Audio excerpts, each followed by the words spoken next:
আমাকে হয়তো অনেকেই চেনেন। আমার নাম রবিন হুড। আগে কিন্তু আমার নাম রবিন হুড ছিল না। আমার একটা নাম আছে, ভালো নাম আছে, বাপ মায়ের দেওয়া। সেই নামটা মুছে গেছে রবিন হুড নাম করার পরে।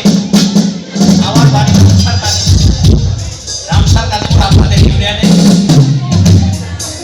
মূলত আমি কৌতুক শিল্পী, মাঝে মধ্যে একটু একটু গান টান গাই। আপনাদের একটা জেমসের গান শোনায়, জেমস।